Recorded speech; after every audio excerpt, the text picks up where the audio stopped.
Prudent here. Today's video is called Discipline, Checks and Balances. Now, this week's video builds on last week's video to discipline or not discipline, pause and ponder before proceeding. So you may want to go back and watch that video first. Now, in this video, we are going to look at two fictional organisations called Prudent Worldwide and KnowledgeScape. Both of these organisations have implemented checks and balances into their disciplinary processes to ensure fairness and equity. Let's consider, firstly, the approach of Prudent Worldwide. In this scenario, Mark, a senior service manager, telephones Jace, head of HR, to inform her that he would be suspending Trisha, one of his managers. Mark explains that he heard that there was a verbal altercation between Trisha and another one of his managers called Suzanne. The altercation ended with Trisha allegedly saying to Suzanne, "I'm going to make sure you pay." Now, in Mark's unwitnessed view, this was a threat of assault and Trisha should be suspended. Jace, on the other hand, is acutely aware that Trisha recently submitted a grievance against Suzanne, citing racial harassment that Mark has been reluctant, for whatever reason, to address. Jace suggests that Mark pauses his decision to suspend Trisha to gather and consider all of the available facts. Mark steadfastly refused to do so, despite Jace's attempts to outline the potential risk of his intended actions. Jace explains to Mark that given her concerns regarding the risk of his intended actions, she will need to refer the matter to his director. So Jace contacts Reese, director of servant improvement. Reese questions Jace at length regarding the issues, as well as all of the potential risks. Reese then telephones Mark to get his perspective.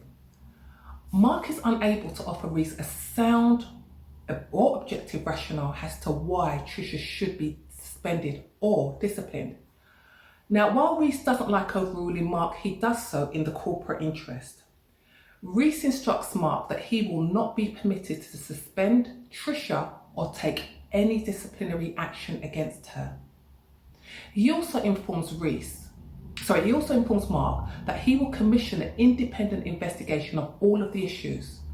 And in the meantime, Trisha and Suzanne should work separately with appropriate support. So that is the approach of Prudent Worldwide, a director stepping in. Now let's consider the approach of the organisation called KnowledgeScape. Caris is the chair of a disciplinary hearing.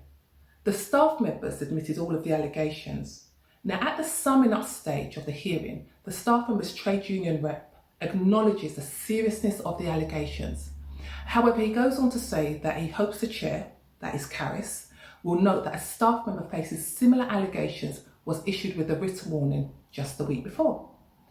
Caris is inwardly surprised. However, she decides that she will consider the evidence in light of the information she has seen and heard. After careful deliberation, Caris decides that a final written warning for 1 year is appropriate. However, before sharing the outcome, Caris takes steps to confirm the accuracy of the trade union rep's comments.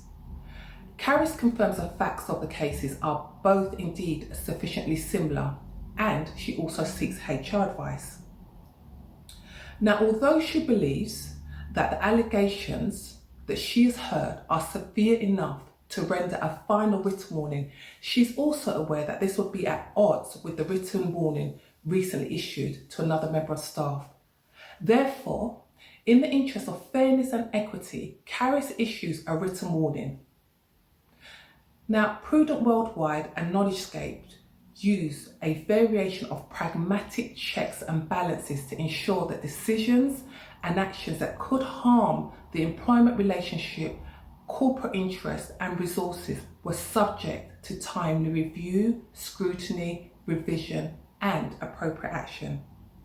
More widely, checks and balances assist organisations to guard against discriminatory actions, build a culture of trust and accountability, as well as quality assurance, quality assuring decision-making processes and outcomes.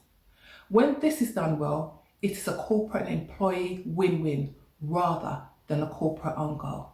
Remember, be HR wise. Bye-bye.